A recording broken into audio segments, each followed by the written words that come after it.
The last 5 years have just been phenomenal. When I was 21, I first wrote P.S. I Love You, which was immediately a bestseller and was optioned by Warner Brothers, which they made last year, starring Hilary Swank and Gerard Butler. And so I spent a lot of time just watching them filming, both in Dublin and in New York. And I was involved in the junkets of the film. So we went over to LA, where I went to the premiere in Hollywood Boulevard, which was, it was like a dream come true, really. So I was pinching myself a lot while I was walking that red carpet. So I've enjoyed the whole thing, and it's just been, I felt like a fan, more like the author of the novel, but I'm really happy with how it turned out. Since then, I've written 4 other novels, and I've been involved in a television show called Samantha Who in America. And so Thanks for the Memories is my latest novel, and I have a new one coming out for Christmas. So it's been a busy 5 years. Thanks for the Memories is a story about how 2 people become connected after a blood transfusion.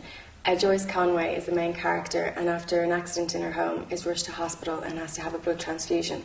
The other character is Justin Hitchcock, who is kind of forced to donate blood on a trip to Ireland.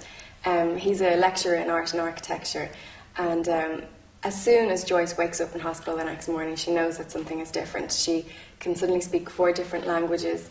She has knowledge of the art and architecture, the history of art and architecture, and she's also experiencing somebody else's memories. And so she wants to set out and find the person who helped save her life, helped her, create new memories for herself, and also the person who's sharing his memories with her. So it's kind of a love story too. My inspiration just comes from, I'm a daydreamer, absolutely every day I live in my head, and I think I absorb just life around me. I was actually watching an ad on television, and it was about the 6 degrees of separation, and one of the images that flashed up was blood going through the tube into somebody's veins, and I thought, wow, we're connected in so many different ways. And I thought, what if through that you're taking on a bit more of somebody? What if you were to experience their memories or their passions and their desires? And so that's where the idea came from.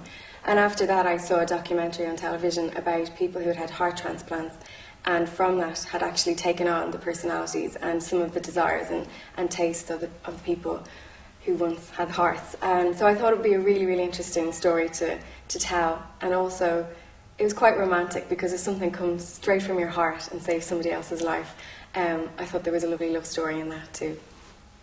I was doing a lot of research with the Irish blood transfusion for Thanks for the Memories, and recently an email came through, and there was a couple who actually did meet in a blood drive while they were both donating blood, and they had met a few years ago, and the month that my book came out, they were actually getting married. So it was a lovely love story. So for anybody who thinks that donating blood isn't romantic, then it can be. It was romantic for this couple. So it's kind of their story, and I've been able to, share their story with the world.